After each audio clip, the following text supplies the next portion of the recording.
As the Soviet Vostok 1 spaceflight began its descent back to Earth in April of 1961, cosmonaut Yuri Gagarin officially became the first human in space. However, in only a matter of seconds, his module started gyrating uncontrollably.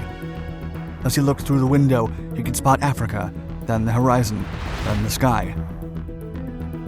Gagarin was quickly losing vision and getting dizzy, and it seemed like his spacecraft would not survive re-entry. The legendary cosmonaut eventually touched down on Earth safely, but the Soviet Union would closely guard a series of strange events leading up to that historical moment that would only come to light a decade later.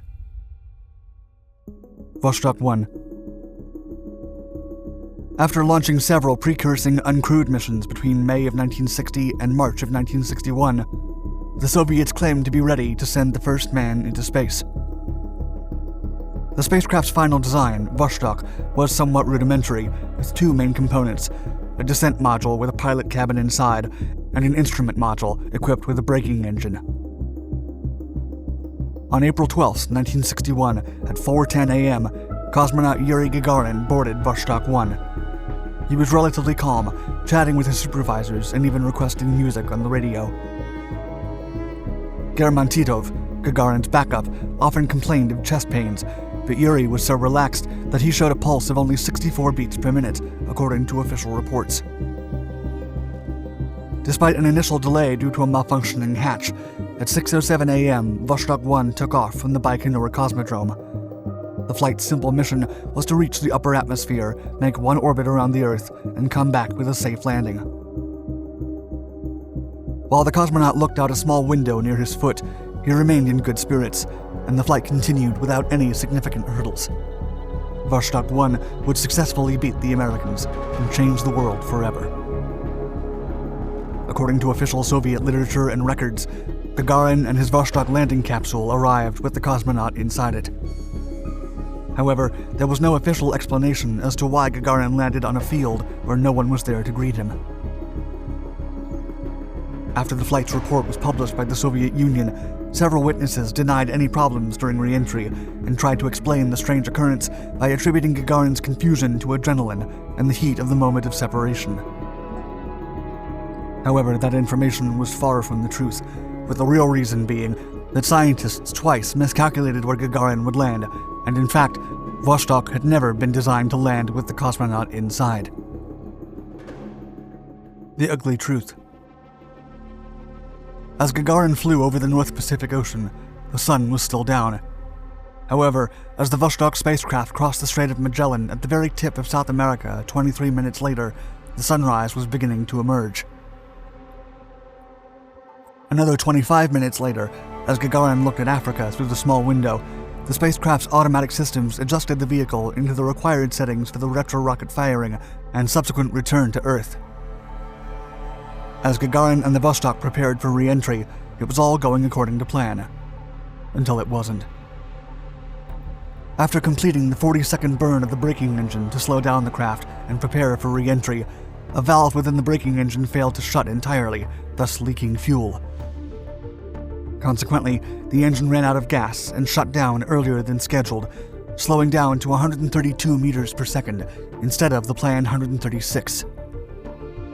Although this speed was enough to push the craft towards re-entry, the command to shut down the engine was never issued by the system because of the craft's failure to reach the pre-programmed speed set by the engineers. As a result, the engine's propellant lines remained open after it ran out of fuel and stalled. The pressurized gas and oxidizer then continued to escape through the main nozzle and steering thrusters, causing the spacecraft to spin uncontrollably. While the aircraft was still spinning with no way to stop it, Gagarin was faced with yet another problem. The re-entry module had not yet separated from the service module, which was supposed to happen seconds after the burn ended. The re-entry module was carrying the cosmonaut and was designed to fall back to Earth, while the service module burned up in the atmosphere. Inexplicably, the module remained attached and was held together by a bundle of wires. As both parts made their way towards the Earth, the modules finally detached at an altitude of 492,126 miles, and Gagarin's pod settled into the proper re-entry trajectory. Descending at extreme g-forces, the cosmonaut's muscles began to tear, and Gagarin fought to remain conscious. His ejection seat then came loose and finally deployed his parachute only 8,200 feet from the ground. 10 minutes after ejecting, the cosmonaut landed safely in an open field with freshly plowed soil cushioning the fall. Landing a whopping 186 miles away from the designated landing site, both Gagarin and the spacecraft ended up southwest of the town of Engels, in the Ternovsky district, where bewildered locals saw the cosmonaut emerge from the fields. When a local commander of the anti-aircraft division in the area spotted the falling spacecraft, he quickly rushed to the landing site and drove Gagarin to his unit, telling his superiors about what had just happened. Secrets and Lies. The International Astronautical Foundation, a non-governmental and non-profit organization, was established in 1951 to provide aeronautical and astronautical activities around the globe. One of its many duties was verifying record-breaking flights through the official guidelines. Back in 1961, the organization established that the pilot had to land inside their craft for a spaceflight record to be valid. This rule, carried over from aviation, became a problem for Gagarin because he did not land inside his spacecraft, which was the intention from the beginning. As a matter of fact, Soviet space engineering experts hadn't yet perfected the braking system that would slow the craft enough for a human to survive the landing, and the cosmonaut was always meant to eject the module.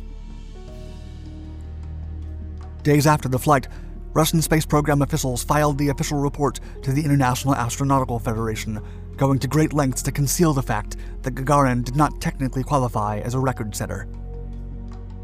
Soviet officials even went as far as making up a spaceport near where the cosmonaut had landed, all while pressuring Gagarin to lie several times during press conferences. The truth of the matter.